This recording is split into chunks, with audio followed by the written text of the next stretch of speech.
41 തവണ സൂറത്ത് യാസീൻ പാരായണം ചെയ്ത് റിസ്കിനുള്ള വകുപ്പ് ഒപ്പിക്കാൻ പറ്റുമെന്ന് മഹാന്മാർ പഠിപ്പിച്ചു തരുന്നുണ്ട്. വെറുതെ പറയല്ല. ഒരാൾ 41 തവണ സൂറത്ത് യാസീൻ ഓതിയിട്ട് ശേഷം ഈ പറയുന്ന മഹത്തായൊരു ദുആ കൂടെ ചെയ്തു കഴിഞ്ഞാൽ അയാൾക്കുള്ള റിസ്ക് അയാളുടെ തലയണയുടെ ചോട്ടിൽ, അതായത് അയാൾക്കുള്ള ഭക്ഷണത്തിനുള്ള വകുപ്പ് ആളുടെ തലയണയുടെ ചോട്ടിൽ എത്തിച്ചു തരുമെന്ന് മഹാന്മാർ പഠിപ്പിച്ചു തരുന്നുണ്ട്.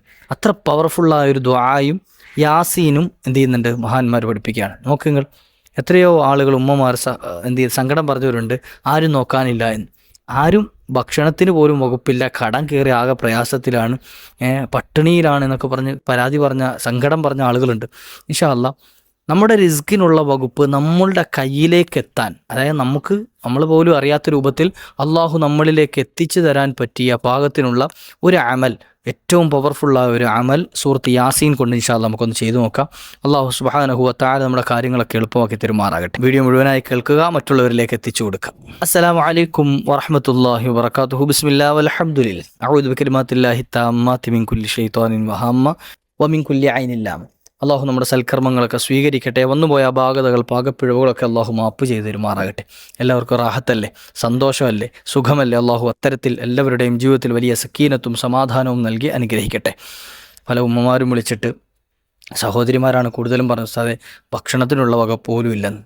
ഭക്ഷണത്തിനുള്ള, അതായത് കഴിക്കാനുള്ള വകുപ്പ് പോലും കിട്ടുന്നില്ല, പട്ടിണിയിലാണ്, നോക്കാൻ ആരുമില്ല, ഭർത്താവ് മരണപ്പെട്ടു അല്ലെങ്കിൽ ഭർത്താവ് ഉപേക്ഷിച്ചു പോയി, ഇങ്ങനെ തുടങ്ങിയിട്ടല്ലേ, പണിയൊന്നും ശരിയാവുന്നില്ല, ചെയ്യുന്ന ജോലിയിലൊന്നും ഒരു അഭിവൃദ്ധി കിട്ടുന്നില്ല, ഇങ്ങനെ തുടങ്ങിയിട്ട് കുറേ പരാതി പറഞ്ഞവർ.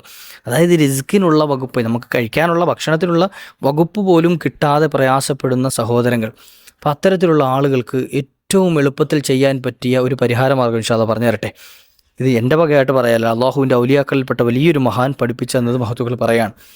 അവർ കാരണം വെച്ചാൽ ഈ ഔലിയാക്കൾ അവരുടെ ജീവിതത്തിൽ അവർ ചെയ്യുന്ന അമലുകൾ എന്ത് ചെയ്യും, മറ്റുള്ളവരിലേക്ക് എത്തിച്ചേരും. അതായത് അവരിങ്ങനെ ചെയ്ത് അവർക്ക് സ്ഥിരമായി ചെയ്തിട്ട് അവർക്ക് ഫലം കിട്ടിയ അഅ്മാലുകളാണ് അവരെന്ത് ചെയ്യുന്നത്, അവർ മറ്റുള്ളവർക്ക് എത്തിച്ചു കൊടുക്കുന്നത്, പറഞ്ഞു കൊടുക്കുന്നത്.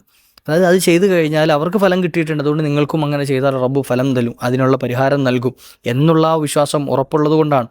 അപ്പം അത് നല്ല നിയ്യത്ത് വെച്ച് നമ്മൾ ചെയ്യുകയാണെങ്കിൽ റബ്ബ് സുബ്ഹാനഹു വ തആല അവർക്കതിന് ഫലം കൊടുത്തതുപോലെ നമുക്ക് നൽകും, അവർക്കതിന് പരിഹാരം കൊടുത്തതുപോലെ നമുക്ക് നൽകും. അല്ലാതെ അവർക്ക് മാത്രം കൊടുത്തു നമുക്ക് നൽകിയില്ല, അങ്ങനെയില്ല.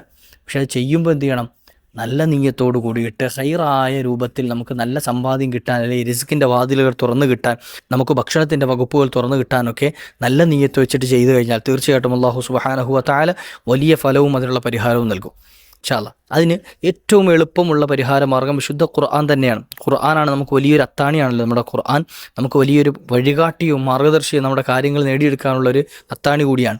അപ്പോൾ ഈ ഖുർആൻ കൊണ്ട് നമുക്ക് എങ്ങനെയാണ് നമ്മുടെ കാര്യം നേടിയെടുക്കാൻ പറ്റുക? ലികുല്ലി ഷൈഇൻ ഖൽബ, എല്ലാ വസ്തുക്കൾക്കും എല്ലാ കാര്യങ്ങൾക്കും ഒരു ഹൃദയമുണ്ട് എന്ന് മുത്തുനബി തങ്ങൾ പരിചയപ്പെടുത്തുകയാണ്. എന്നിട്ട് വ ഇന്ന ഖൽബൽ ഖുർആനി സൂറത്ത് യാസീൻ, ഖുർആൻ്റെ ഹൃദയം സൂറത്ത് യാസീനാണ്. അപ്പം യാസീനാകുന്ന ആ ഹൃദയം, ഖുർആൻ്റെ ഹൃദയം ആരെങ്കിലും ഒരാൾ 41 തവണ ഓതി, വെറുതെ ഓതിയാൽ പോരാ, 41 തവണ ഓതുമ്പോൾ ആ ഓതലിനിടയിൽ എന്ത് ചെയ്യാൻ പാടില്ല, ഏതാഗ്രഹമാണോ അയാൾ മനസ്സിൽ കരുതിയത് ആ ഉദ്ദേശം മനസ്സിൽ വെച്ചുകൊണ്ട് ഓതണം. അങ്ങനെ ഓതിക്കഴിഞ്ഞാൽ ഓതുന്നതിനൊരു നിബന്ധനയും കൂടെ ഉണ്ട്. ഓതുന്നതിനിടയിൽ അനാവശ്യമായ ഐഹിക സംസാരങ്ങളൊന്നും അതിനിടയിൽ പാടില്ല. അതായത് അതിനിടയിൽ പിന്നെ സൊറ പറയാനോ അതിനിടയിൽ മറ്റെന്തെങ്കിലും കാര്യം പറയാനോ ഇരിക്കാൻ പാടില്ല. ഒഴിഞ്ഞിരുന്ന് റാഹത്തായിട്ട് 41 തവണ സൂറത്ത് യാസീൻ സ്ഥിരമായി ഓതുന്ന ആളുകൾക്ക് അതൊരു പ്രയാസം ഉണ്ടാവില്ല, വളരെ എളുപ്പത്തിൽ കഴിയും ഇൻഷാ അല്ലാഹ്. അപ്പോൾ അതിന് വേണ്ടിയിട്ട് മെനക്കെട്ടിരുന്ന് ഓതുക ഇൻഷാ അല്ലാഹ്. അപ്പോൾ എന്ത് ചെയ്യുക, 41 തവണ ഒഴിഞ്ഞ ഒരു സ്ഥലത്തിരുന്നു കൊണ്ട് സൂറത്ത് യാസീൻ ഓതി, അതിനിടയിൽ സംസാരങ്ങളൊന്നും ഇല്ലാതെ, മറ്റ് ഭൗതികമായ സംസാരങ്ങളൊന്നും ഇല്ലാതെ. ഇപ്പോൾ തുമ്മി അൽഹംദുലില്ലാ പറഞ്ഞു, അതിനൊന്നും കുഴപ്പമില്ല കേട്ടോ.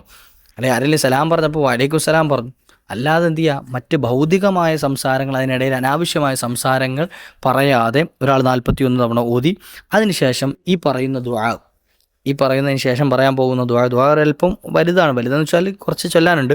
അപ്പോൾ ആ ദുആ കൂടെ ചൊല്ലിക്കഴിഞ്ഞാൽ മഹാന്മാർ പറയുകയാണെന്ത്, അയാൾ എന്നിട്ടാണ് ഉറങ്ങുന്നത് എങ്കിൽ, അങ്ങനെ ചൊല്ലി ഈ ദുആ ഒക്കെ ചെയ്തതിന് ശേഷമാണ് ഉറങ്ങുന്നത് എങ്കിൽ ആൾക്കുള്ള റിസ്കിൻ്റെ ഭക്ഷണത്തിൻ്റെ വകുപ്പ് അയാളുടെ തലയണയുടെ ചുവട്ടിലെത്തുന്നതാണ്. തലയണയുടെ ചുവട്ടിലെത്തുക എന്ന് പറഞ്ഞാൽ അത് പ്രയോഗമാണ്, അല്ലാതെ ഇനി രാവിലെ എഴുന്നേറ്റ് തലേണി തപ്പി നോക്കുമ്പോൾ എന്ത് ചെയ്യണ്ട, അതിനടിയിൽ ഉണ്ടാകുമെന്നല്ല പറഞ്ഞതിൻ്റെ അർത്ഥം. ഇനി ഉണ്ടായിക്കൂടാതൊന്നും ഇല്ല കേട്ടോ, അത് വേറെ കാര്യം. മഹാന്മാർക്ക് അവർക്ക് അള്ളാഹു അങ്ങനെ എത്തിച്ചു കൊടുക്കും. ഇപ്പം മറിയം ബീവി റളിയല്ലാഹു അൻഹ അവിടുത്തെ ചരിത്രം പറയുന്നുണ്ട്. സക്കരിയ നബി അലൈഹി സ്വലാത്തു വസ്സലാം മറിയം ബീവിയെ താമസിപ്പിച്ചിരുന്ന റൂമിലേക്ക് കടന്നു വരുമ്പോൾ ആ റൂമിൽ ആ നാട്ടിലെങ്ങും കിട്ടാത്ത ഫലവർഗ്ഗങ്ങളുണ്ട്. ആ നാട്ടിലെങ്ങും കിട്ടാത്ത ഫ്രൂട്ട്സും ഭക്ഷണവും ഒക്കെ മറിയം ബീവിയുടെ റൂമിലിരിക്കുന്നുണ്ട്. മറിയം ബീവിയോട് ചോദിച്ചു, ഇതെവിടുന്ന് ആരാ കൊണ്ടുതരുന്നത്? ഇത് ഇവിടെ കിട്ടാൻ വകുപ്പില്ലാത്തതാണ്. ഇവിടെങ്ങും കിട്ടാൻ വകുപ്പില്ലാത്ത പഴവർഗ്ഗങ്ങൾ ഇതെവിടുന്നാന്ന് വെച്ചു. അള്ളാഹു ഇറക്കി തരുന്നതാണ്, ഇത് റബ്ബിൻ്റെ ഭാഗത്തു നിന്ന് കിട്ടുന്നതാണ്. ഇത് കൊണ്ടുവരാൻ പ്രത്യേകിച്ച് ആളെ ആവശ്യമില്ലല്ലോ. അള്ളാഹുവിന് എത്രയോ പട്ടാളങ്ങളുണ്ട് മലക്കുകളായിട്ട്. അവർ അള്ളാഹു അല്ലേ ഉദ്ദേശിച്ചാൽ നിമിഷനേരം കൊണ്ട് അവിടെ എത്തൂലേ. അപ്പം കുൻ ഫയക്കൂൻ എന്നല്ലേ ഖുർആൻ പറഞ്ഞത്. അള്ളാഹ് എന്തെങ്കിലും ഉദ്ദേശിച്ച് കഴിഞ്ഞാൽ കുൻ എന്ന് പറയേണ്ട ആ ഒരു താമസം പോലും ഉണ്ടാവില്ല, അതിന് മുമ്പ് അത് ഉണ്ടാവുമെന്ന്. അപ്പോൾ അത്തരത്തിൽ റബ്ബ് സുബ്ഹാനഹു വ തആല നൽകും എന്നതിൽ യാതൊരു സംശയമില്ല നമുക്ക്. അപ്പോൾ ഇങ്ങനെ ഇത്തരത്തിൽ നല്ല നിയത്തോടു കൂടി ചെയ്തു കഴിഞ്ഞാൽ ചിലപ്പോൾ നമ്മൾ എഴുന്നേൽക്കുമ്പോൾ തലയിണിയുടെ ചൂട്ടിൽ നമുക്കുള്ള വകുപ്പ് അള്ളാഹു എത്തിച്ചേരും. അതിന് വലിയ പ്രയാസമൊന്നും റബ്ബിനില്ല. ഇനി അതല്ല, ഒരു ആശയം പറഞ്ഞ മഹാന്മാർ പറഞ്ഞ എന്താ, നമുക്ക് എന്താണോ റിസ്കിന് ആവശ്യമുള്ളത് അത് റബ്ബ് സുബ്ഹാനഹു വ തആല നമ്മളിലേക്ക് അടുപ്പിച്ച് തരാനുള്ള വഴികൾ തുറന്നു തരുമെന്ന്. അതായത് നമ്മളിലേക്ക് ഇങ്ങോട്ട് അള്ളാഹു നമുക്ക് നമ്മുടെ കാര്യങ്ങൾ കൈകാര്യം ചെയ്യാൻ പറ്റുന്ന ആളുകളെ എത്തിച്ചേരും അല്ലേ. ചിലപ്പോൾ ഏതെങ്കിലും വഴിയിലായിക്കോട്ടെ അള്ളാഹു എത്തിച്ചേരും ഇൻഷാ അല്ലാഹ്. അപ്പോൾ നല്ല നിയത്തോടുകൂടി ചെയ്യാം. 41 തവണ സൂറത്ത് യാസീൻ ഓതി അതിനുശേഷം ഈ ദുആ ഞാൻ പറഞ്ഞു തരട്ടെ.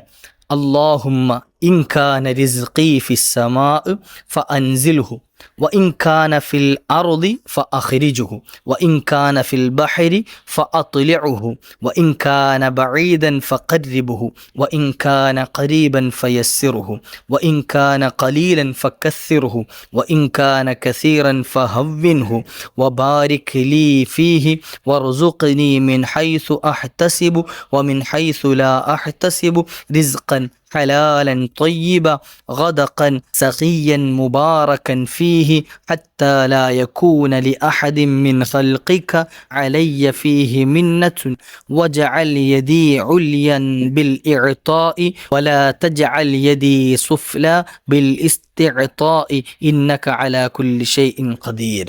ഒരല്പം വലിയ ദുആയാണ് അത്. നമ്മളിപ്പോൾ എപ്പോഴും ചൊല്ലുന്നില്ലല്ലോ, നമുക്ക് ആവശ്യമുള്ള സമയത്ത് ഇൻഷാ അല്ലാഹ് ഇത് ഉപയോഗപ്പെടുത്താം. എന്താണ്, ഞാൻ ഒന്നുകൂടെ ചൊല്ലിച്ചാൽ ഇൻഷാ അല്ലാഹ്.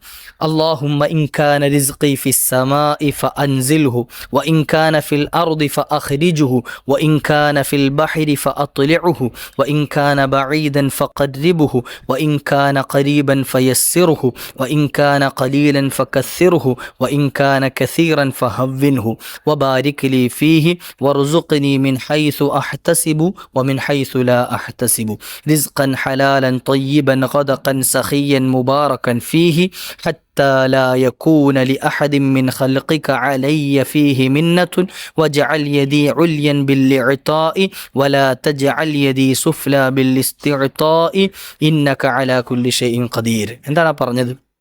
അല്ലാഹുവേ, ആകാശത്തിലാണ് എൻ്റെ റിസ്ക് എങ്കിൽ നീ എനിക്കത് ഇറക്കി തരണം. അല്ലാഹ്, എൻ്റെ റിസ്ക് നീ കണക്കാക്കിയത് ആകാശത്തിലാണെങ്കിൽ അവിടെ നിന്ന് ഇറക്കി തരണം. അതല്ല ഭൂമിയിലാണെങ്കിൽ ഫാഖ്രിജ്ഹു, നീ അത് എനിക്ക് ഭൂമിയിൽ നിന്ന് പുറപ്പെടുവിച്ച് തരണം. എവിടെയാണ് എൻ്റെ റിസ്ക് എന്ന് എനിക്കറിയില്ല. അപ്പോൾ റബ്ബിനോട് പറയുകയാണെന്ത്, ആകാശത്തിലാണെങ്കിൽ അത് ഇറക്കി തരണം, ഭൂമിയിലാണെങ്കിൽ അത് അവിടെ നിന്ന് പുറപ്പെടുവിച്ച് തരണം. ഇനി അത് സമുദ്രത്തിലാണെങ്കിൽ നീ എനിക്കത് വെളിവാക്കി തരണം. സമുദ്രത്തിൽ നിന്നുള്ള റിസ്കിനെ നീ എനിക്ക് വെളിവാക്കി തരണം. ഇനി വൈൻകാന ബഈദൻ ഫഖർരിബ്ഹു, ഇനി വിദൂരത്താണെങ്കിൽ എൻ്റെ അടുക്കലല്ല വേറെ എവിടെയെങ്കിലും ഒക്കെ ആണെങ്കിൽ എന്നിലേക്ക് അടുപ്പിച്ച് തരണം. ഇനി അത് അടുത്താണെങ്കിലോ അതെനിക്ക് എളുപ്പമാക്കി തരണം. എൻ്റെ അടുത്ത് തന്നെ ഉണ്ട്, പക്ഷേ ചിലത് അങ്ങനെ ഉണ്ടല്ലോ, കയ്യെത്താ ദൂരത്തുണ്ടെങ്കിലും കിട്ടാതിരിക്കുക, അങ്ങനല്ല. ഇനി അടുത്തുണ്ടെങ്കിലും നീ എനിക്കത് എളുപ്പമാക്കി തരണം. അതുപോലെ വൈൻകാന ഖലീലൻ ഫകസ്സിർഹു, ഇനി എനിക്കത് കുറച്ചാണ് നീ കണക്കാക്കിയെങ്കിൽ നീ അത് അധികരിപ്പിച്ച് നൽകണം. കുറച്ചേ ഉള്ളൂ, തികയാത്ത രൂപത്തിലാണ് കണക്കാക്കിയതെങ്കിൽ നീ എനിക്കത് അധികരിപ്പിച്ച് നൽകണം. വഇൻകാന കസീറൻ ഫഹവ്വിൻഹു, നീ എനിക്ക് കുറേ നീ കണക്കാക്കിയിട്ടുണ്ടെങ്കിൽ നീ അതൊന്ന് ലഘൂകരിച്ച് തരണം. ലഘൂകരിക്കുക എന്ന് പറഞ്ഞാൽ എനിക്ക് മിതമായ രൂപത്തിൽ, എനിക്ക് പറ്റുന്ന രൂപത്തിൽ, എന്നെ വഴിപിഴപ്പിക്കാത്ത രൂപത്തിൽ എനിക്കത് എന്ത് ചെയ്യണം, റാഹത്താക്കി തരണം. അതാണ് ഉദ്ദേശിച്ചത് കേട്ടോ. വബാരിക് ലി ഫീഹി, എനിക്കതിൽ നീ ബറക്കത്ത് ചെയ്യണേ അല്ലാഹ്. വർസുഖ്നി മിൻ ഹൈസു അഹ്തസിബു മിൻ ഹൈസു ലാ അഹ്തസിബു, ഞാൻ ഉദ്ദേശിച്ച ഭാഗത്തിലൂടെയും ഉദ്ദേശിക്കാത്ത ഭാഗത്തിലൂടെയും ഒക്കെ നീ എനിക്ക് നൽകണേ അല്ലാഹ്. ചിലപ്പോൾ ഞാൻ കണക്കാക്കിയിട്ടുണ്ടാവും ഇന്നടുത്ത് അന്വേഷിച്ചാൽ എനിക്ക് കിട്ടുമെന്ന്, അവിടെ കൂടെ ആണെങ്കിൽ അതിലേക്കൂടെ എനിക്ക് നൽകണം. ഇനി അതല്ല, ഞാൻ പ്രതീക്ഷിക്കാത്ത ഭാഗത്തിലൂടെയാണ് നീ നൽകാൻ ഉദ്ദേശിച്ചെങ്കിൽ അങ്ങനെയാണെങ്കിലും എനിക്ക് നീ എത്തിച്ചേരണം അല്ലാഹ്. റിസ്കൻ ഹലാലൻ ത്വയ്യിബൻ ഗദഖൻ സഖിയൻ മുബാറകൻ ഫീ. നമുക്ക് ഹലാലും തൊയ്യബും ബറക്കത്തുള്ളതും ഒക്കെ ആയ എനിക്ക് ഉപകാരപ്പെടുന്നതായ വഴിപിഴപ്പിക്കാത്തതായ റിസ്ക് നീ എന്നിലേക്ക് എത്തിച്ചു തരണം അല്ലാ. ഹത്താ ലാ യകൂന ലി അഹദിൻ മിൻ ഖൽഖിക അലയ്യ ഫീഹി മിന്നത്തുൻ വജ്അൽ യദി ഉൽയം ബിൽ ഇഅതാഇ വലാ തജ്അൽ യദി സുഫ്ലാ ബിൽ ഇസ്തിഅതാഇ. എനിക്ക് മറ്റുള്ളവരുടെ മുമ്പിൽ കൈ നീട്ടി എൻ്റെ കൈ താഴെയാകുക, ആ ഒരു അവസ്ഥ മാറ്റിയിട്ട് എൻ്റെ കൈ മുകളിലാകുന്ന അവസ്ഥ നീ നൽകണേ. അതായത് ഞാൻ കൊടുക്കുന്ന അവസ്ഥ, മറ്റുള്ളവർക്കും എൻ്റെ ഭാഗത്തു നിന്നും എനിക്ക് മറ്റുള്ളവർക്ക് കൊടുക്കാനുള്ള രൂപത്തിൽ എന്ത് ചെയ്യണം, നീ റിസ്ക് അധികരിപ്പിച്ച് നൽകണേ അല്ലാ. ഇന്നക അലാ കുല്ലി ഷൈഇൻ ഖദീർ, നീ എല്ലാത്തിൻ്റെ പേരിലും കഴിവുള്ളവനാണ്. അള്ളാഹു എല്ലാത്തിൻ്റെ മേലും കഴിവുള്ളവനാണല്ലോ, റബ്ബിന് കഴിവുണ്ട്. അപ്പോൾ ഈ ഒരു ദുആ, ഞാൻ ഈ ആശയം പറഞ്ഞത് എന്തിനാണെന്ന് വെച്ചാൽ ഇതൊക്കെയാണ് നമ്മൾ ചോദിക്കുന്നത് എന്നറിയാൻ വേണ്ടിയിട്ടാണ്. എന്തെങ്കിലുമൊക്കെ ദ്വാരുന്നാൽ പോരല്ലോ. അപ്പോൾ നമ്മൾ ഈ ഒരു, അതായത് റിസ്ക് ആവശ്യമുള്ള ആളുകൾ റിസ്ക്കാണ് ഈ ചോദിക്കുന്നത്. ഇങ്ങനെ ദുആ ചെയ്തിട്ട് അയാൾ ഉറങ്ങിക്കഴിഞ്ഞാൽ അയാളുടെ തലയണിയുടെ ചോട്ടിൽ എഴുന്നേൽക്കുന്ന സമയത്ത് എന്തുണ്ടാവും, അയാൾക്ക് ഉദ്ദേശിച്ച ആ റിസ്കിനുള്ള വകുപ്പ് അള്ളാഹു എത്തിച്ചിട്ടുണ്ടാവും. ഇൻഷാ അല്ലാ നല്ല നിയത്തോടുകൂടിയും ചെയ്തു നോക്കി. ഇൻഷാ അല്ലാ അള്ളാഹു അല്ലേ വലിയവൻ. ചിലപ്പോൾ തലയണിയുടെ ചോട്ടിൽ തന്നെ അള്ളാഹു എന്ത് ചെയ്യും, നമുക്കുള്ള വകുപ്പ് എത്തിച്ചേരും. അല്ലെങ്കിൽ അള്ളാഹു എന്ത് ചെയ്യും, നമ്മുടെ ആ നിയത്ത് പ്രകാരം നമുക്ക് അതിനുള്ള വകുപ്പ് എത്രയും പെട്ടെന്ന് നമ്മളിലേക്ക് അടുപ്പിച്ചു തരും. അള്ളാഹു അത്തരത്തിലാക്കി തരുമാറാകട്ടെ. നമ്മുടെ കാര്യങ്ങളൊക്കെ അള്ളാഹു റാഹത്താക്കി തരട്ടെ. ഇൻഷാ അല്ലാ ആവശ്യമുള്ള ആളുകളൊക്കെ ഉപയോഗപ്പെടുത്തുക. കോൺടാക്ട് ചെയ്യുന്ന ആളുകൾ വാട്സപ്പിലോ അല്ലെങ്കിൽ കോൾ ചെയ്തോ ഇൻഷാ അല്ലാ ഞാനുമായി ബന്ധപ്പെടാവുന്നതാണ്. അള്ളാഹു സുബ്ഹാനഹു വ തആല എല്ലാവരുടെയും എല്ലാ കാര്യങ്ങളും റാഹത്ത് നൽകണേ. അള്ളാഹുവെ നീ ഞങ്ങളെ ഏറ്റെടുക്കണേ അല്ലാ. ഞങ്ങളുടെ കാര്യങ്ങൾ റാഹത്താക്കി തരണേ അല്ലാ, സന്തോഷത്തിലാക്കി തരണം റഹ്മാനെ. മൺമറഞ്ഞു പോയവർക്ക് അർവാഹുകൾക്ക് നീ സന്തോഷം നൽകണേ അല്ലാ. അവരുടെ ഖബറകങ്ങളിലേക്ക് ഞങ്ങൾ ചൊല്ലിയതിൻ്റെ പറഞ്ഞതിൻ്റെ ഒക്കെ മിസ്ല സവാബ് നീ ചേർത്ത് കൊടുക്കണേ റഹ്മാനെ. ഇൻഷാ അല്ലാ മറ്റൊരു അവസരത്തിൽ കണ്ടുമുട്ടാം. മറ്റുള്ളവരിലേക്ക് എത്തിച്ചു കൊടുക്കാൻ മറക്കല്ലേ. ഇൻഷാ അല്ലാ. അസ്സലാമു അലൈക്കും വറഹ്മത്തുള്ളാഹി.